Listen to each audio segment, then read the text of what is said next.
ఎర్రుపాలెంలోని గురుకుల పాఠశాల వద్ద ఉద్రిక్త పరిస్థితి నెలకొంది. పాఠశాలలో విద్యార్థులకు అందిస్తున్న భోజనాన్ని పరిశీలించేందుకు జెడ్పీ మాజీ చైర్మన్ లింగాల కమల్రాజ్ వెళ్లారు. దీంతో ఆయనను పోలీసులు అడ్డుకొని అరెస్టు చేశారు.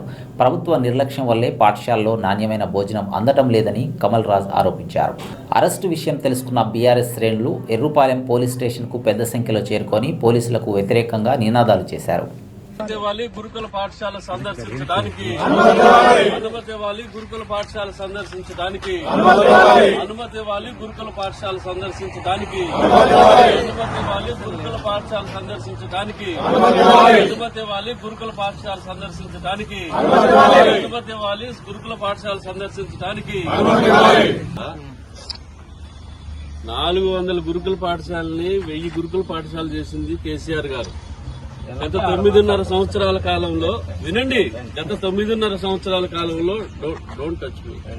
గత 9.5 సంవత్సరాల కాలంలో ఎటువంటి సంఘటన జరగలేదు. ఈ 12 నెలల్లోనే 50 మంది విద్యార్థులు చనిపోయారు.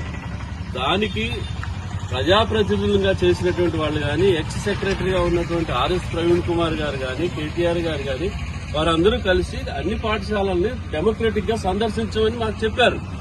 మేము ప్రజాస్వామ్యంగా వెళ్లి పిల్లల యొక్క సమస్యలు తెలుసుకోవాలని మేము వచ్చాము. మీరు అనుమతించట్లేదు అంటే లోపల మీ యొక్క అజమాయిషీ సరిగా లేదు. ఆ గురుకుల పాఠశాలల పట్ల మీరు నిర్లక్ష్యంగా ఉన్నారు, మీరు అవకతవకలు చేస్తున్నారు అని చెప్పడానికి నిదర్శనం ఇంతకంటే ఇంకోటి లేదు.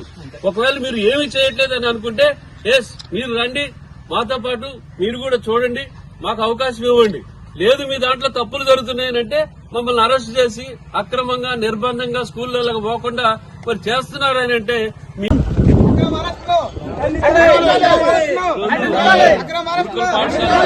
భాగంగా పాఠశాలకు వచ్చిన సందర్భంలో అనుమతి ఇవ్వకుండా ఇట్లా అన్యాయంగా అరెస్ట్ చేయడం అనేది చాలా దుర్మార్గమైనటువంటి చర్య. దీన్ని తీవ్రంగా ఖండిస్తా ఉన్నాం. నిజంగా పాఠశాలల పట్ల మీరు సక్రమంగా వ్యవహరిస్తే ఇటువంటి అక్రమ అరెస్టు చేయాల్సిన అవసరం లేదు.